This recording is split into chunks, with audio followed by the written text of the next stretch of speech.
Welcome to the Chronic Warriors podcast with Cassandra A. Campbell. A platform to share, Hear, and cheer chronic illness warriors. Just know that when you made your commitment to your partner, you took their whole selves. To be able to have a bad day, to be able to say, do you know what, I can't cope no more.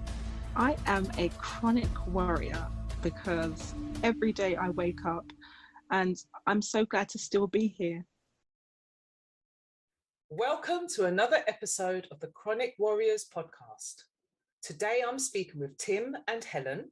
Helen lives with chronic illness and they've both recently become parents. So I thought it'd be nice for us to discuss how they're finding parenthood, managing Helen's symptoms and their relationship. Hi guys. Hi. Hiya. How are you doing today and how's the little one?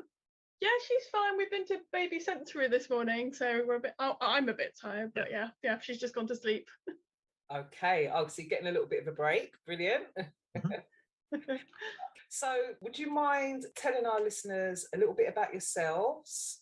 Helen, if you could share what condition you have and anything else that you'd both like to share, please. So I'm 39. I'm still working. I have Ehlers-Danlos syndrome classic. I have fibromyalgia, asthma, a vast range of allergies, oral allergy syndrome, bee pollen syndrome, and skin issues. I think probably covers it all, doesn't it? Yeah, there's most of it. Yeah. My name's Tim. I am 34. I am, at this point now, Helen's full-time carer, pretty much. It's probably worth noting at this point that it's undiagnosed, but pretty damn sure that I've got ADD or ADHD, which does come up and inform a lot of our relationship. So that's useful to know. Thank you for sharing that with us. So, Helen, when did you start to get symptoms? Okay, so I've always had joint pain. I know it sounds really silly. I didn't know other people didn't. I think as a child, I wasn't very good at sports. I couldn't really do anything with my arms. So even like I'd go to guides and I couldn't do the brownies and couldn't do the salute. But I didn't think anything of it. I used to get injured a lot. But yeah, it got worse and worse. And I had to start giving up hobbies and giving things up, really. I think it really got a lot worse sort of A-levels, university, where you've got that added stress and sort of my allergies kicked in my teens as well. Yeah. And then starting to work. So I'm a scientist, but I work in the water industry, doing things outdoors, which gets more and more complicated. So I think it really kicked home that I needed to stop individually treating injuries. So I think with EDS, you spend a lot of time being told, oh, well, it's just this joint or just that joint, or well, look at this. And so they start saying, no, it's all of me. There's something wrong with all of me, or there's something up that isn't the same as everyone else. Yeah. I think people sort of talk about running marathons and hitting the wall, and you think, well, that's how I feel, but it's just getting downstairs. It took me a long time to realise that I was in pain and it wasn't something that everybody just coped with. There was something to start investigating. And I had to really persuade doctors to move on from looking at musculoskeletal things. You know, I hadn't really heard about EDS. I hadn't really heard about fibro, but there's something wrong with all of my joints. And I was effectively running a building site, 2 labs, and a sort of a group of staff. And I was absolutely exhausted and in agony. My hands really hurt. I couldn't do a lot of the jobs I needed to do. And I finally, I think, waited from January till March for my referral to actually come through with a date in the post to see a rheumatologist. I walked into a consultant rheumatologist's office at Basingstoke Hospital, and he picked up the leaflets to diagnose me before I'd even sat down and said, I think you have, at the time, because this was 2013, so they didn't say EDS then, we think you have complex hypermobility syndrome. And then I also think you have fibromyalgia.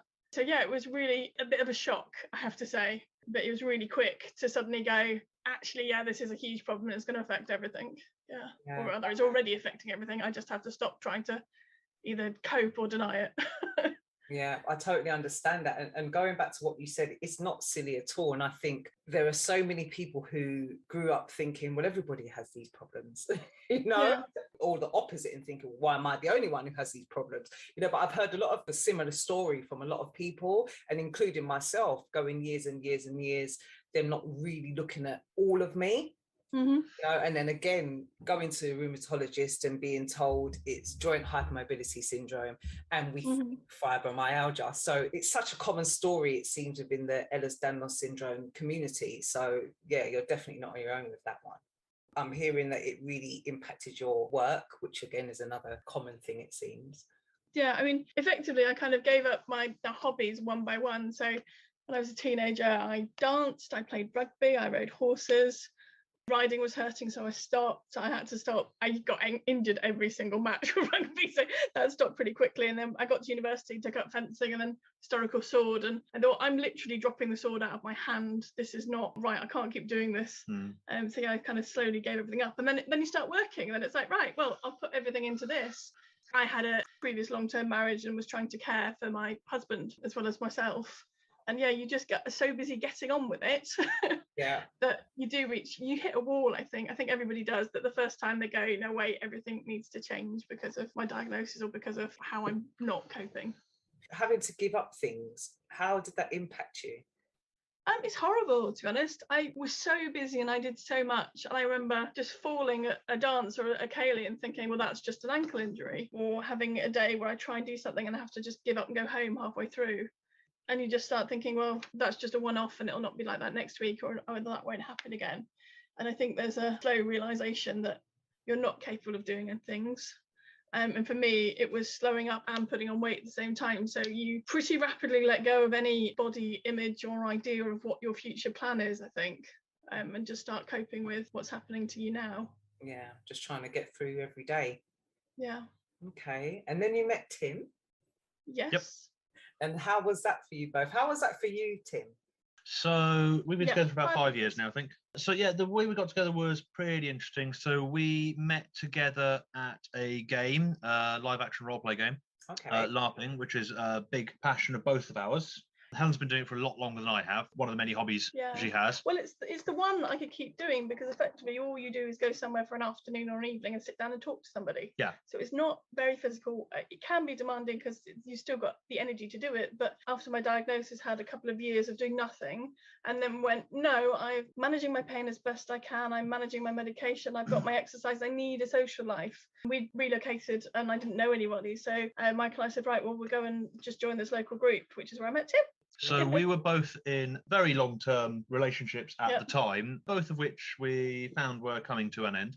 Well, that's one of the reasons why we started talking to each other, to be honest, because I was looking after Michael, who was going through multiple sclerosis diagnosis at the time. And I was looking after my partner, Emily, who, due to severe diabetes, ended up with full kidney failure and had a kidney pancreas transplant and a variety of ongoing, fairly severe medical issues. So when we met, she'd literally just had a double transplant operation. You were looking after her, as well as working. So you were both with partners who had a chronic illness as well? Yes, so we were both caring anyway. So those relationships were, as I say, coming to an end for their own reasons. We were both still there because we felt obliged to keep looking after them. That's one of the things we talked about, actually, that we feel like we're caring for this other person and we have an obligation, but we're not actually getting enough time to look after ourselves. Yeah, which I'd say is fairly accurate. That's how we both felt. And we ended up basically leaving those relationships and joining together with each other. Tim was fairly persuasive. Yeah. So we had a pretty quick start to the relationship because with us both leaving our partners and getting together, we ended up in the space of 3 months. Well, from meeting each other, it was 3 months and we bought a house together. Oh, wow. Which is exactly the opposite of what I would tell anyone to do.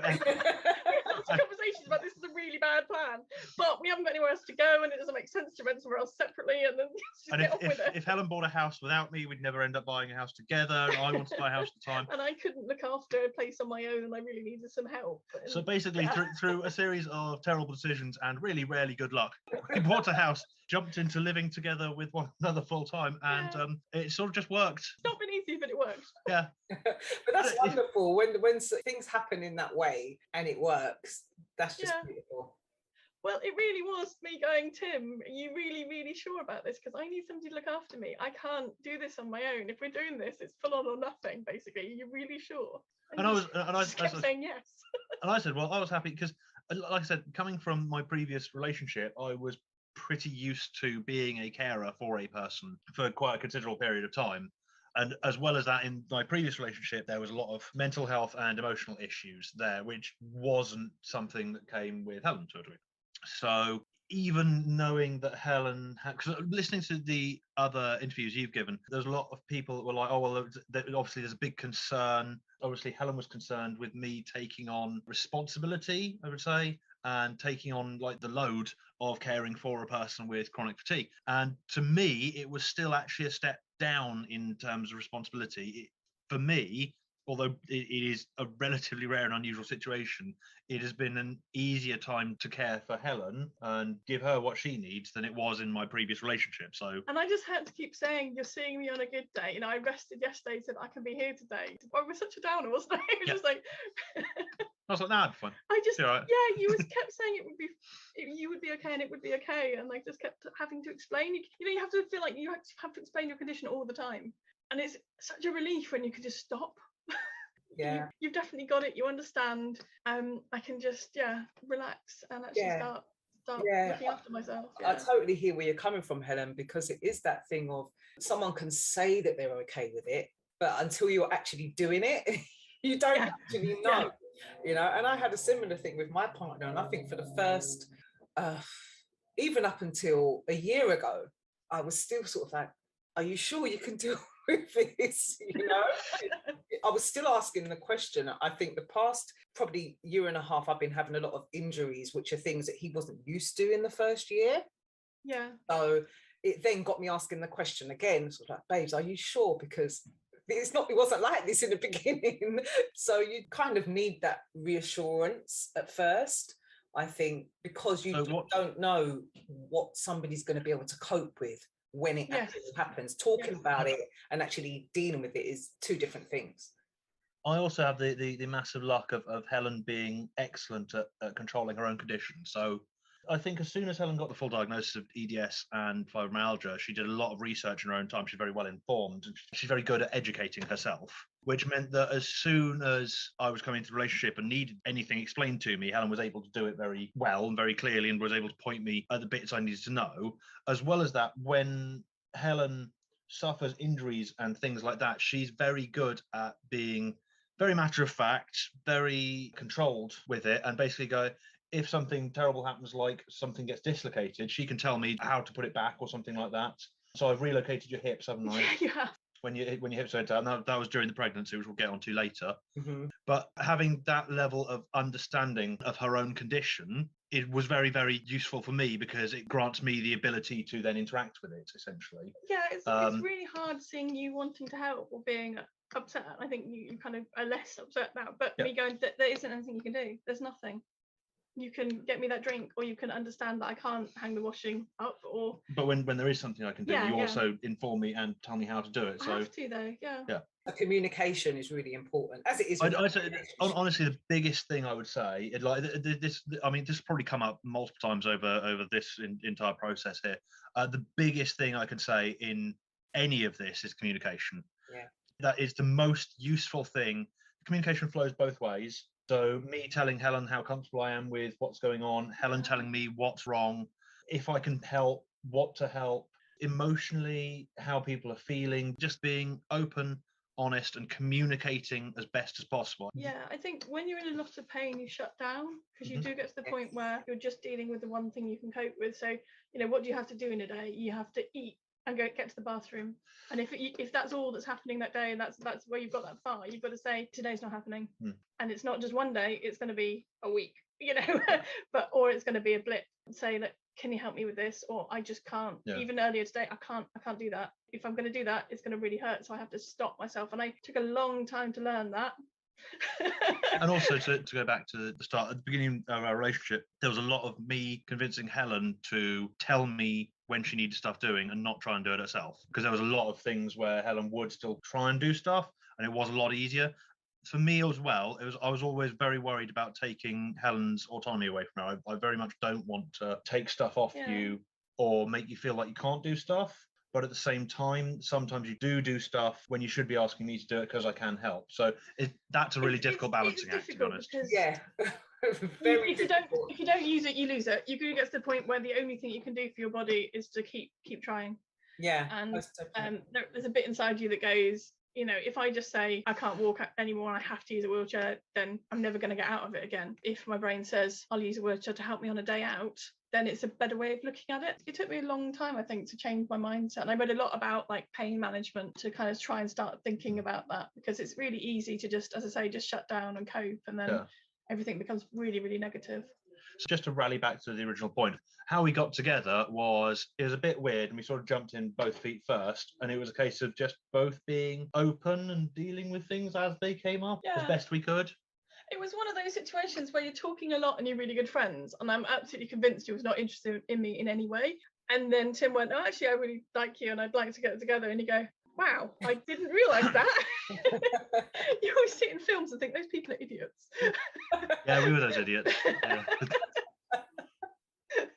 Oh, it sounds like a lovely romantic story. It was a bit mad. It was a bit mad. An element of that was disability, though, because I literally said I can't get through this on my own. If I'm trying to sell a house and buy a house and move in and do everything, I can't keep it clean, I can't look after it, I'm going to have to give up work, I don't know what I'm doing. Literally, I can't do this. I can leave my husband, but I can't do the next bit. I'm not well enough. So I think moving in together and getting a house was the way we did it. Yep. Yeah. I mean, it seems to have been the right choice. So, congratulations on that. I mean, I wouldn't necessarily advise other people to do the same thing. No. Well, we've all got our own paths and our own journey. Yeah. So what works for one may not work for another. We've all just got to go with our instincts, I think. Yeah. And your instincts worked out. So that's absolutely great. So you've recently had a little girl, Lily. Yes. She's 5 months old, yeah? Yep, Yes. 5 months as of yesterday, yep. Yeah. So before you tell us about being Lily's parents, Helen, what was the pregnancy like? So I'd always left off having a baby as the thing that I couldn't do, or I shouldn't do. If I can't look after myself and have extra energy and ability, then children is just not going to happen. And that was the conclusion that I come to earlier on. But with Tim, everything was going that well, and I was getting time to do my exercises and feel well and be healthy and manage myself. And it was like, actually, maybe we can do this. So we just got on with it. So it also helps I'm very pro baby. I very much want to have it. Well, it took 2 miscarriages and 3 years to get to pregnancy, and that was hard and eventful. So I'd done the beginning bit quite a few times, and in reality, lockdown did us a favour, because my job instantly went to be completely working from home. And on the flip side, my job went away because Tim got made redundant. Yeah. So sadly, I got made redundant just before I could get furlough for it, which was not the best of things. But with me being made redundant and not having to go into work at the beginning of the first lockdown, I was obviously at home. I was looking at the viability of going back to work. Now, all of the work that I'd done and all of my work and experience was in retail customer sales and hospitality stuff. So I've worked in coffee shops. My last job, which I just left, was area manager for a retail store. And I'd worked in various different forms of retail or hospitality up until then. So we were looking at how viable it was for me to go back to work. And the concern was, with Helen being essentially high up in the vulnerable group. I'd been classed in the shielding category due to my asthma. Yeah. There was no way I could do any kind of customer facing work without putting Helen at severe risk. We both felt. I looked because there were a lot of online jobs picking up during that period, and just unfortunately wasn't successful. And then I got pregnant. So we took the decision that, we'd manage on less. We'd have 1 car instead of 2. Mm-hmm. And if Tim stayed home and is now going to be a stay-at-home dad and properly my carer, we'd be all right. We can cope, For me here, this was, I want to say something a little bit about gender politics, because I had always honestly wanted to be a stay-at-home dad and felt like it wasn't something that was an option for me as a bloke. Right. As right or as wrong as that assumption is, I'm not really going to go into that. But then we found that was an option, that Helen was happy to continue working. Helen's always I argued really hard for a pay rise, basically. Yeah. And then a couple of months later went, by the way, I'm now pregnant. I'll take that maternity leave. Thank you very much. Helen was earning more than I was anyway, and we are able to subsist on the money that Helen provides. Meaning that I'm able to take up my preferred career of being a dad, which I'm perfectly happy with, and full-time care for Helen, which And So it's all rolled together is Yeah. exactly what I want to I do. wouldn't be able to keep working through my pregnancy, I don't think. If I'd had to be in the office, I wouldn't have been able to do it. Yeah. But because I was at home and because Tim was free, so he would make sure I'd had 3 meals, make sure that I was okay. I would literally sit at my desk for the day because it was hard work, wasn't it? It was Mhm, mhm. more work than normal, and would bring me meals and tell me it was time to give up and go to bed. So you were great. And to be honest, until week 34, I was absolutely fine. I did extra exercises. When I got as far as week 34, both my hips dislocated. One went and then the other. And absolute agony, I have to say. Yep. It was horrible. And then blood pressure issues. Yeah, And- well, about the same time, my blood pressure shot up. So I got to my week 34 midwife appointment and thought I should probably mention, I think my blood pressure's gone up. I feel a bit funny. My heart's racing. I've got an O2 meter at home, which I use just to check what my asthma's doing before I bother the GP. And I noticed my heart rate's really high on that. Is this a problem? And I think I went from the midwife to the GP an hour later to being in hospital a couple of hours after that. They just sort of sent me straight in, and I had preeclampsia and then I had HELLP syndrome. The plan was for Helen was around, what was it, week 38 of planned cesarean? Yeah, so I was going to have a planned scheduled cesarean just before being term. But what actually happened was we ended up, as Helen says, going in to quickly check on blood pressure and slightly wonky O2 sats, being into hospital, and then 8 days of being discharged, going back in for more checks, blood pressure being too high, going back in, being discharged, going back in, and it getting steadily worse. Initially, it was preeclampsia, but it wasn't too severe and they could manage it, and we were sent home. Then we went back in and it was preeclampsia, but now it's severe enough, we're going to keep you in for monitoring. And then we got to the one night where it was suddenly, your preeclampsia is severe enough that we're going to move up the cesarean by a week to tomorrow morning. We're just going to do one more set of blood tests tonight. Those blood tests came back and it was emergency. We're going to take you directly to cesarean now. Yeah, again, we've kind of talked it through from both of our reflections for how it felt and what actually happened, because it is different from how it feels to what everybody's seeing. So one of my problems was actually my fibromyalgia. So every time they'd say, can you just stay in? It's like, this hospital is hot, it's bright, it's noisy. You know, my nervous system is fried. I can't sleep. I'm sleeping, I'm crashing for half an hour and an hour. I can't deal with being in hospital. I would like to go home and manage myself, but I'm in so much pain and additional pain than normal. I think the problem was I had high blood pressure and I was reporting chest pain. So if you're a medical professional, you look for infections, you look for COVID, you look for pneumonia, you look for blood clots. So they were mostly checking me for blood clots. And I think I actually had HELLP syndrome quite a while, but that wasn't considered until they completely ruled out every scan they possibly could for blood clots. It's hard because you see so many people and every single one that says, oh, I've just done this. It's funny. So I'm taking your blood, but it's really slow or something like that. And you go, can you remember that I've got EDS? And every time they'll say, oh, this has happened, but it's a bit weird. I'm like, yeah, because that's EDS. Can I just flag again? I've got EDS.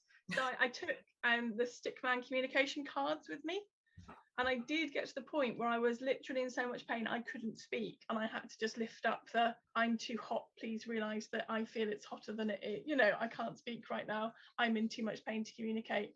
But at the same time, you feel like you need to make a fuss to be taken seriously because maternity is there to treat maternity. Don't have the time or ability to treat you with a chronic condition as well. Yeah. I've actually done a big bit of feedback for them and kind of said one of the things I wish I'd taken a wheelchair in, just so that when you walked in the room, you realised I was disabled because I have invisible conditions, rather than being annoyed it was taking me so long to move out of bed. But that's because I'd gone from subluxing hips to dislocated hips, and I'm on a whacking dose of codeine just to get in and out of this hospital bed. Yeah. That is a lot to deal with. That must have been so challenging, frustrating. I mean, it's difficult enough for people like us who are either not believed or, you know, have to go years without getting a diagnosis and things. And you've got like all of that in your head, if you know what I mean. Yeah. You've got all of that in your head, knowing, you know, I'm a chronic fighter. I don't need to explain myself to you, but I just need this bit of understanding from you for the next thing I have to do. I had to start writing everything down. Yeah. Because I already had a lot of medication and then they had a lot more medication. Like, I've just taken this is the next thing I'm going to take. The next thing that's going to happen is I'm going to be taken for that test, or a consultant's going to tell me this. And it changed every day and it changed every shift. So while they were scanning for things, I'm then busy worrying about Lily, although she was fine all the way through. Well, that's the, so yeah. Then we got to, like I say, in the evening, we were expecting an emergency C-section the following morning, and then it turned out to be Helen needed an emergency C-section that night, right then and there. They took a blood test and basically said, we're going to do your cesarean tomorrow. And they took another blood test and said, we think you have HELLP syndrome, which I'd never heard of. Your liver and kidney are failing and your blood cells are breaking down. And the way this guy put it, and I'd already made a complaint about him, like not considering my EDS formally, I said, I don't think this consultant's actually taken into account a lot of the things that are going to happen to me. He said the only way to resolve this issue, and we have to do it quickly, is remove the offending article. How far away is your partner? I said, well, he's just gone home. Phone. I said, give somebody phone him. And no, you do that yourself. So yeah, fibromyalgia, bright lights, noise. I've got about 10 people all trying to get in a cubicle simultaneously, because you've got the blood transfusion team and the anaesthetist team and the doctors and the midwives. So I was like, Tim, can you come back again? I think it's going to be now. Oh my gosh. And I thought my pregnancy and labour were bad. I feel awful going to mothers groups, because you kind of go, and can you talk about yourself? And I just go, it was quite tricky. Putting it mildly. Had 8 days in hospital beforehand and 10 days in hospital afterwards. Yeah. So from my point of view, they'd taken the blood test late evening. So I was like, well, they're going to chuck me out before we even get the blood test back. So I'm going to go home now. We're expecting it first thing in the morning. I'm going to get myself some rest. Yeah. And then I'll be ready and back, and we'll all be fine for the morning. Yeah. And then so I've sat down for about an hour. I get a phone call from Helen going, no, come back now. I was like, oh, God. If he doesn't get here fast enough, we're going ahead anyway, because HELLP syndrome has quite a high fatality rate, which I obviously didn't know at the time. As soon as you got preeclampsia, you read every preeclampsia complication going, particularly if you're disabled. You're used to researching everything. Yeah. So I knew, I'd heard the word, and I thought I was desperately trying to remember what this thing was, because they weren't telling me very much. And I thought, what do I tell Tim? And I'm not telling him anything. Like, I've just been told my kidney and liver are failing, and he's been through all of that with his previous partner. So I'm not going to say a word. I'm just like, Tim, come back now. It's got worse. And Which is probably the best. I didn't say anything. Yeah. So when I found that out immediately, I wasn't best pleased, but on reflection, it was probably the best thing to do. Well, it's like trying to manage your condition every day. You shut down into what you have to do. You know, you're like, brilliant, I was going to do a social party and I can't. Right, that's gone. Okay, I can get up and get dressed and feel like a human being. Oh, I can't do that. Right, I need to strip my day back into, like, what's the thing that can't wait? Yeah. So I think I certainly sort of went back to what have I got to do to get through the next hour, the next day. So I turned up, and within about 10 minutes of me arriving, you got whisked off into surgery, and I waited for you. Because Helen had to go into general, I wasn't able to be present to the cesarean. And I'd just eaten tea, so they had to do all sorts of drugs to remove it. I did say, are you sure about me taking this medication? If there's a chance I might go in. And no, go ahead and have your evening meal. And that was at 11:30, Lily was born. Yeah. Which then we had a worrisome next day, because Lily was then quite early for us. She was 5 weeks early, but they took her straight to neonatal, so we didn't see her. I didn't see her at all. As it turned out, Lily was actually pretty much absolutely fine. Very little concern. She had some UV treatment for jaundice, but nothing more than was standard. Essentially, we were told, like, all babies have like a mild jaundice, or it's not particularly concerning. It wasn't until about 6 o'clock the following day we got to see her, and we were very worried, as you probably expect, pretty worried until then, because we didn't know what state she was in. It wasn't until about then we found out. I heard, I'm sort of on high amounts of morphine and can't move, and they're saying, oh, we'll get you some news in a minute, or oh, it's fine, but we'll get you something. And then you had the news she has to come up to be with you. And I was like, I can't move. How am I supposed to look after a baby? Well, 6 o'clock the next day, I was going to say, I was so determined that I was going. They said you can go and see her down in neonatal, and I was so determined I had to literally just sit upright and get into that wheelchair. And I was doing it. It was so slow, and I was in so much pain. I thought I absolutely have to see her. And then I know there was a big row between neonatal and the midwives. The midwives were saying, literally, Helen's not ready to look after baby. She can't do this yet. And they were sort of saying, no, she has to come up and be with you. So we were, again, vaguely lucky due to COVID. Only the birth partner was allowed onto the ward, but because Tim would have to go and leave, we already had to have COVID tests every day. So the midwives, because all the way through I've been talking to them about the EDS, and to be honest, they're pretty clued up. They know their EDS ladies. Said, right, Tim moves in with you in hospital. So yes, basically I got to move in for the next 10 days whilst we stayed in hospital. You a bed to be in the room with me. Yeah. Which honestly was a godsend at that point, because we couldn't have done it without that. Well, there's several days where I needed your help. Yeah. To feed me, I needed your help to get to the toilet. I needed your help to get dressed. Yeah. So that was pretty big.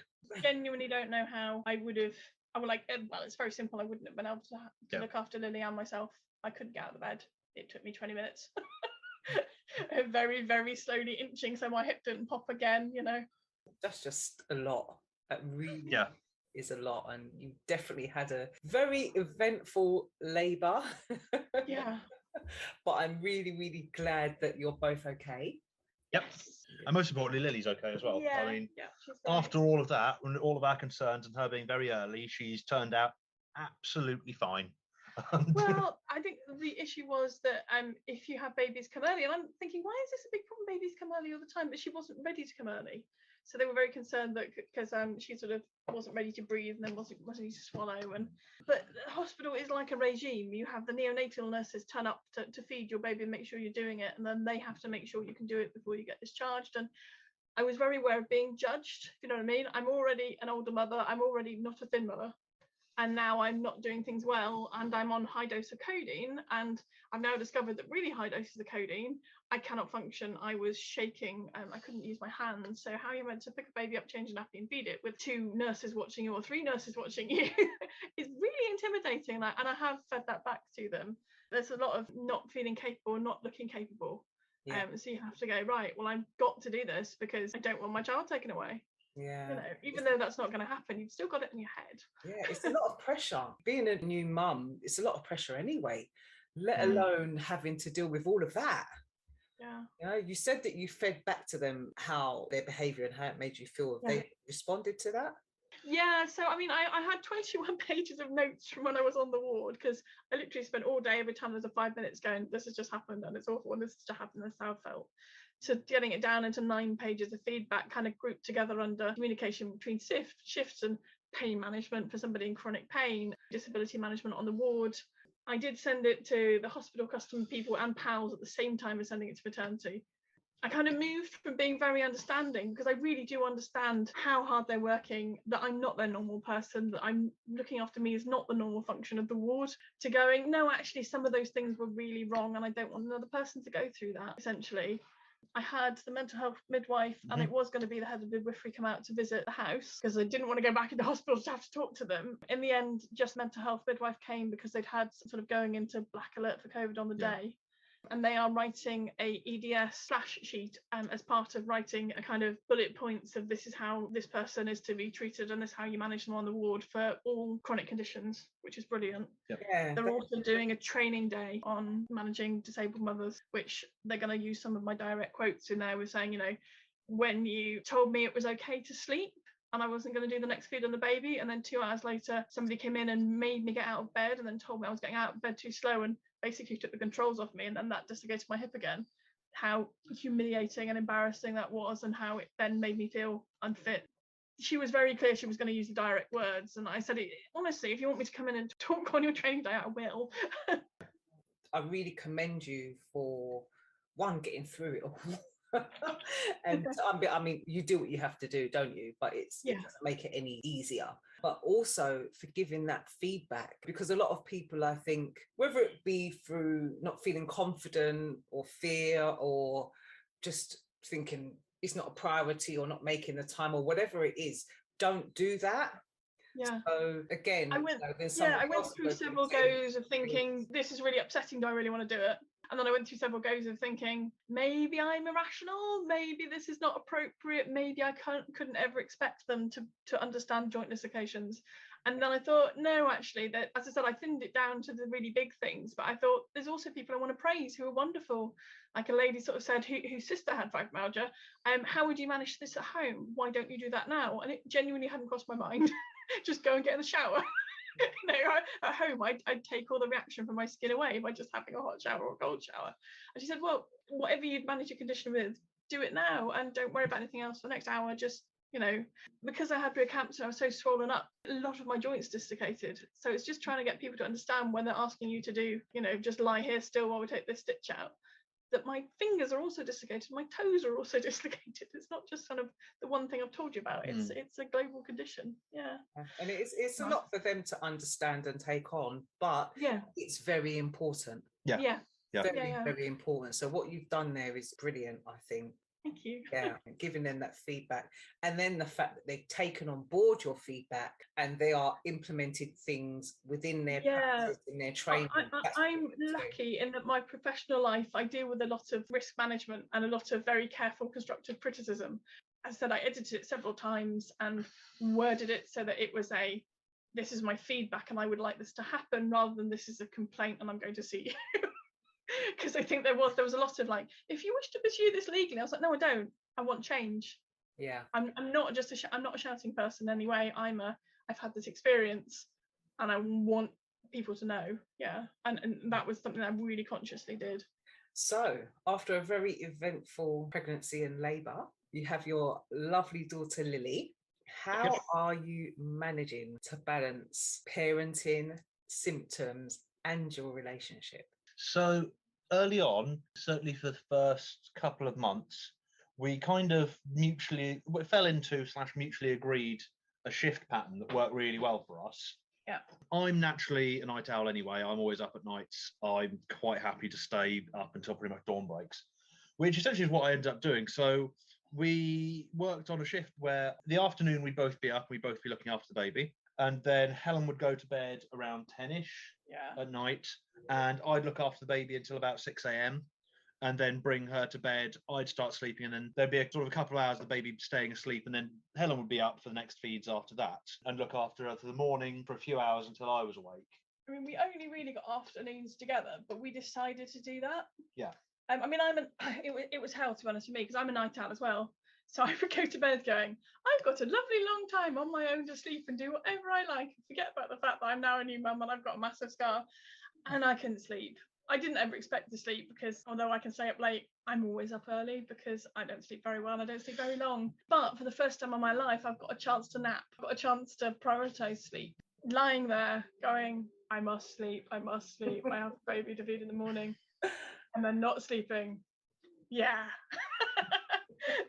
It did work though, because that's one of the things we talked about. If you're on your own looking after the baby, you just look after the baby. If there's two of you looking after the baby, you then have to negotiate between you. You have to deal with, you both would actually like to be doing two separate activities, but you're going to do one activity together. You'd be on the computer, me be on the phone. We have to do something together because we're together. Mm-hmm. And it actually takes out all that time that you could annoy each other. And it works. I don't have to keep going, it's not me, Tim, it's the pain, or I've just said that because you've done something and not heard me at all. Tim's ADHD, I can talk at the side of his head, and if he's hyper focused on something, he hasn't got a clue. And then I'm like, well, I've already asked you 3 times. So it took out all of the opportunity for that to occur.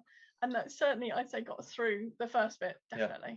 It's probably important to note we haven't done breastfeeding. We've been bottle fed. Yeah, which helped with that setup as well. Now I've read a bit more about HELLP syndrome. I was really lucky not to be in intensive care myself, but I just didn't produce enough milk, and I also had the codeine in my system, so I'd already given her codeine withdrawal once, and they said, look, she's going to go through codeine withdrawal again, and all the different drugs I was taking to kind of combat the HELLP syndrome, it wasn't conducive to breastfeeding at all. Yeah.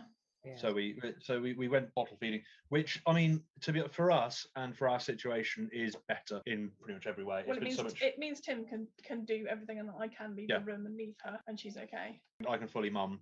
Yeah. Because that's the only thing I couldn't do anyway, and we're not doing it. So, which is it's an important note to make. It was really upsetting, to be honest. I did try, and I tried, but. So when you're already trying to manage your pain and try and move once an hour so you're mobilised, and try and get to the loo to try and then learn how to pump or learn how to breastfeed at the same time, if it had just magically happened, that would have been great, but I don't think it magically happens very often. No.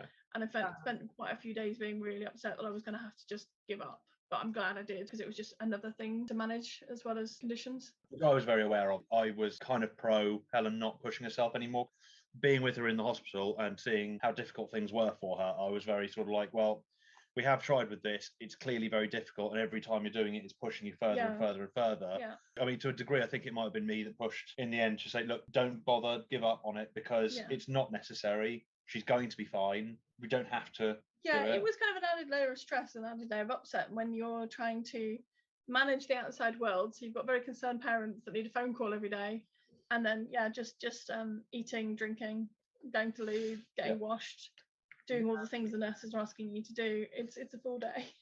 And I think even mums who don't have a chronic illness and don't live with pain and all the rest of it, some struggle as well with breastfeeding. So let alone having everything else to deal with, it's a lot. So you've got to make the decision that's right for you, right for your child. And that's what, in my opinion, that's the most important thing, because there's no point in trying to breastfeed and be struggling and stressing out, because actually what happens, that stress then sort of transfers into the milk and then the baby gets out, you know, so there's no point in doing that. So that was the first couple of months, was that sort of schedule we worked on.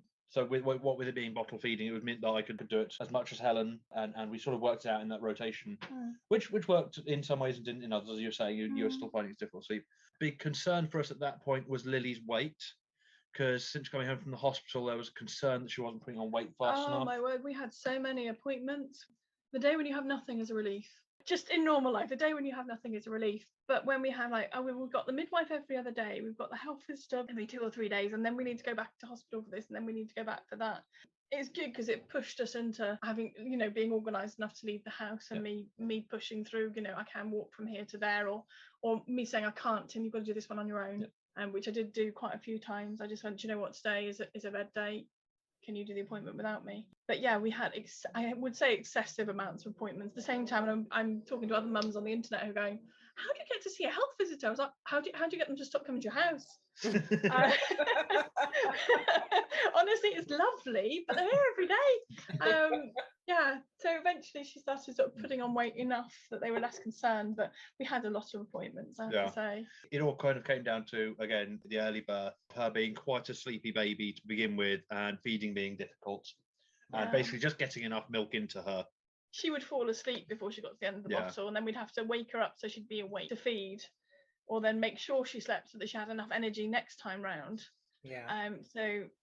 But after about 3 months, I'd say that was no longer a problem at all. She's now put on plenty of weight and feed plentifully.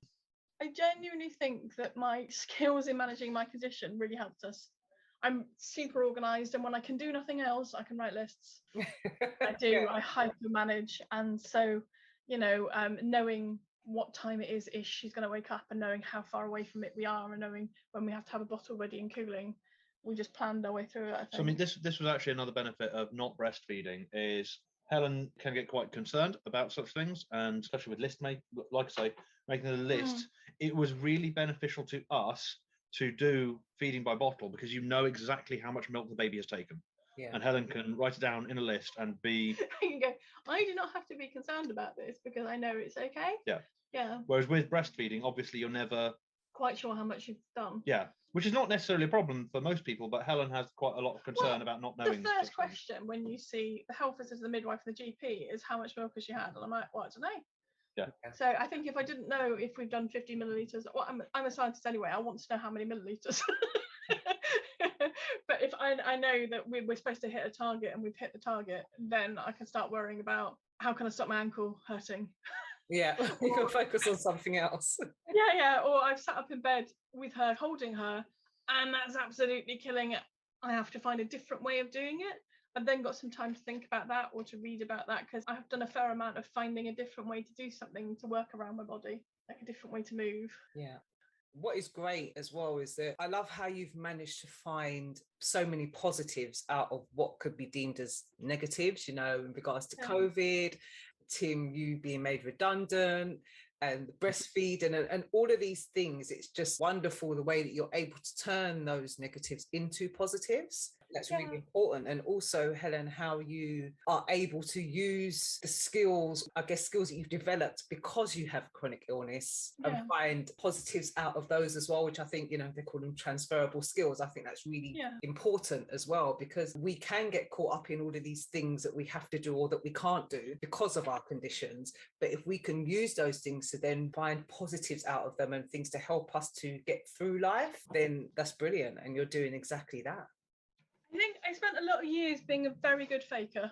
I could disguise how I was feeling really well, particularly just to get through and stay employed. And then there definitely came a time, and it was around my diagnosis, where I was like, you can't live like this, you can't do this anymore. And I did have some counselling going, I've had this diagnosis, this is going to be rough. And I suffer from anxiety. So Tim's saying I'm better than his previous partner. I do have anxiety, and I came off my anxiety medication in order to be pregnant. But I thought I had some counselling, and I basically said, right, I need to find a way to deal with all of this and not let my mind spiral and to find the positive and everything. And I think it's definitely something I've worked on, because there's no other way to live. Whenever I find somebody who's newly diagnosed, I've got to sit them down and go, you've got a diagnosis, this is brilliant, because now you can make your life work, you can work out how you do it, and you can hit things head on, any disability. And it doesn't work. You can't fight it or combat it or deny it. If you want to carry on, you've just got to work around it. Yeah, you really do. Acceptance is really important. I think some people see acceptance as giving up, but actually, well, I know for me and for many people, once you get to that point of accepting this is what it is and this is what I have to deal with, then you can go forward and make a plan, like you said. And you can say, right, well, this is what it is. This is how I'm going to be able to work my life around what is going on. And that's really important. But like yourself, I spent many years sort of faking that I was okay, hibernating when I wasn't. You know, I couldn't handle being around people or didn't want them to see me in a particular state, and also just fighting against it. Yeah, and definitely. It takes so much energy. You use so much energy, as well as the energy that you already don't have. You know, you're then using energy, faking it, hiding it, not accepting it, fighting it. It's a lot.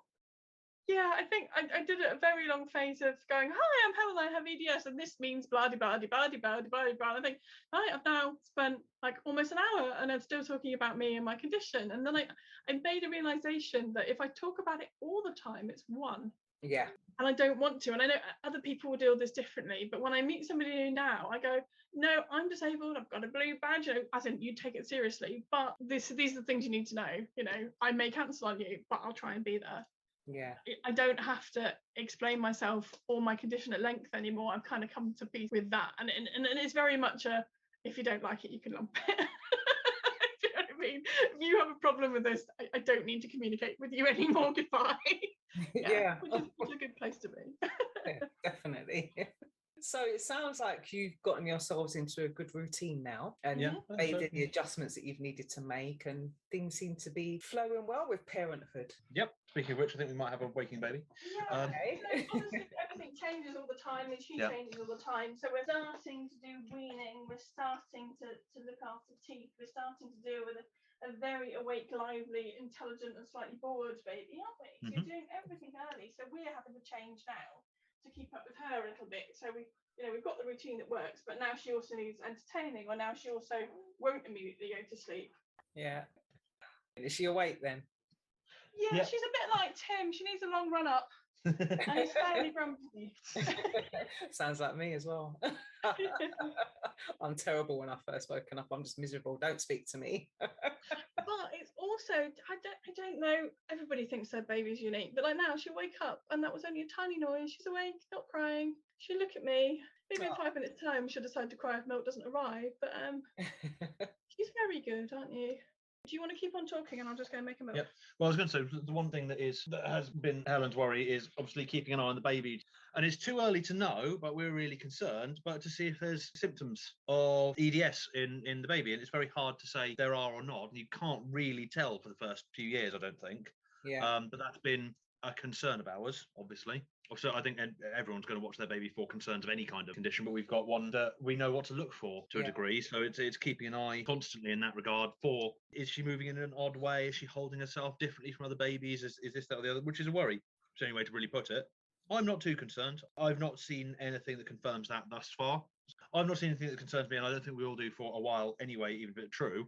Yeah. But it's something to consider. It's something to think about.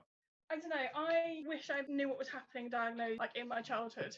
That would have been great. And there's much more awareness now and much more sort of ability and support out there, but it's still a fight. So yeah, I really want to know that she's got an issue or doesn't have an issue, and then we can help. Yeah, of course. I think I read a story about, and I know it was a heart condition, but the baby's first words were like, "Mummy, help me." Oh. And that terrified me. Her being in pain and not being able to talk about it. Yeah. I'm sure she isn't, but that thought is in your head. You know, by the time she gets to school, she'll be feeling what I felt, which is, I don't know why I can't run. I don't know why I can't climb the rope, but I can't. Yeah. Hopefully she won't have EDS or hypermobility, Yes. but if she does, at least she's got two parents who are clued up Yes. and Yeah. used to deal Yeah, with it absolutely. as a partner and as somebody who goes through it themselves. So either way, she'll be absolutely fine because she's got some great parents there. So Thank you. you'll see her through whatever she goes through in life. So is she feeding now? Yeah, just got a bottle in her now. Yes. See what I mean? In the room, you always feel like the odd person out, even though nobody can tell. In the mother groups, we really feel like the odd one out because either Tim's there on his own and he's the only dad, or we both go together. Like this morning, we both go together. It's the only person where mum and dad are there, and I'm very lucky. I have a year's paid maternity leave, so taking full advantage of that. But you don't want to turn up and go, "Hi, we're both here because I have EDS." Blah, blah, blah. You know, we just sort of get on with it and think if anybody wants to ask us about it, they can. Yeah. Getting used to being the only dad in the room is, I was kind of expecting it, but it is a bit of a downer sometimes. And it's also very noticeable. She's quite different to the other babies because we've been here, like the health visitor and the few midwives said, "You're really calm." And it's like, that's because this is not the worst thing that could happen to us in the next week, you know. Yeah, she needs an injection, that's fine. Yeah. So Lily's really quiet and calm and a happy baby because you are. I think genetically we've got lucky. We've got a happy baby. But we deal with a lot and it's not an issue. Your calmness is going to impact her, isn't it? Yeah. I think it has. Yeah, definitely. So the calmness, the happiness, you know, it does rub off on our children. Yeah. And sometimes we can't always be in control of that. But yeah, it definitely does have an impact. Oh, it just all sounds wonderful. I'm getting all clucky. I mean, we're saying this, there'll still be like an hour before I go to sleep tonight where I'm utterly exhausted and I'm just like, Lily, just stop grizzling. Yeah, like that. I'll have to just sit there and hold her because I can't do anything else. I have to go, Tim, yeah, I need to pass the baby. I am done now. Goodbye. I need to lie down in the cold dark room. So it's not all perfect and happy and wonderful, but it's going better than we thought it would. And the flip side to that is at least you do have me to pass the baby too. And Yeah. we are in a lucky position, there's no other way to put it, that we're both home and that I am able to be a full-time dad. It's what I always wanted, and it's an arrangement that works perfectly for us, and we're very lucky to be able to do that. There's certainly, like in the mornings, I'll go, I could get up and do something with Lily. To be honest, she's a bit sleepy, so I'm going to go back to sleep and she's going to go back to sleep. And if I still feel rough and I wake up again for the next feed, Tim can take over. Lovely to have that partnership and to have each other in that way. Yeah. Okay, so do you have a few top tips for new parents? My top tip, my biggest thing, and it's what I said earlier, is communication. It's always communication. Learning to communicate with your partner, learning to tell them things they don't necessarily want to hear, being able to speak to them frankly and honestly. It always comes back to communication. Helen telling me I'm not feeling well enough, I need you to take over here. It's fine, that's what I'm here for. Yeah, or I can't literally hold her any longer. Yeah. You have to hold her now. Clear and concise communication. Telling your partner when you've got a problem with what they're doing, but being able to communicate that in an inoffensive way rather than starting arguments. Yeah. I mean, isn't that always the goal for any relationship anyway? Yeah. That you can communicate a problem without it then creating more problems. But communication and learning to do it well. I've said this for all the time I've been in working in a retail environment and managing people. It's communication, in a relationship, communication, caring for a child. Yeah. All of it. Everything becomes 10 times easier if you communicate clearly with one another in any situation. I will hold that. And that's the biggest thing I'd suggest to anyone. And this goes with managing Helen's condition, managing her pain and what she is or isn't able to do on a day-to-day basis, managing the baby, managing the relationship around those things. Yeah, I think sometimes I don't even know, but I've got to make the decision. I don't know if I can do this or not, but okay, I'm going to not. Yeah. Or please, Tim, let me try. Yeah, that I've got to be really clear about that. But letting me know that that's again communication. Is communicating. Yeah. I'm not sure I'll be able to do this. I'm going to give it a crack, but we might have to stop. Means that I'm not going to go, oh well, I thought we were going to do this. We're halfway through it, and now we're having to stop. Yeah, 2 of us trying to bath her together was a nightmare. Yeah, that was terrible. We bathed one person. Yeah. So I think my top tip is don't sweat the small stuff. If trying to both bath when we do it slightly differently, it doesn't actually matter as long as you get bathed. That's the end of the day. But not being annoyed, like you're doing something and it's not the way I would do it. So what? Is she fed? Yes. Is she dry? Yes. Right. We'll worry about everything else tomorrow. Oh, there we go. Don't feel bad that you haven't done that extra bit of tummy time or the extra bit of thing that you were told that you had to do. And particularly don't get annoyed when I haven't got enough energy to now. You know, Tim's doing something not quite the way I do it with her. It's fine. Yeah, wonderful. I can just hear her there in the background. Yeah. Okay, it's been absolutely fabulous speaking to the two of you today. Thank you so much for joining me. It was nice to talk to you too, to be honest. Really, really busy schedule. But so thank you for taking the time. I really appreciate it. No problem. Yeah. And thank you. It was good. Good to talk. And you're a chronic warrior because I was going to let that question be asked, but So before we go, Helen, could I ask you to complete the sentence for me? I am a chronic warrior because... I am a chronic warrior because I find the positive and look at what I can do and look around what I can't. Thank you. I hope to keep in touch and Yeah. get some more lovely pictures of little Lily every now and again as she grows. Yes, that would be great. Okay, wonderful. Enjoy the rest of your day. Yep. You too. Okay, thanks so much. Take care. Bye. Bye. Bye. You've been listening to the Chronic Warriors podcast. Please remember to like, subscribe, comment, and share this podcast.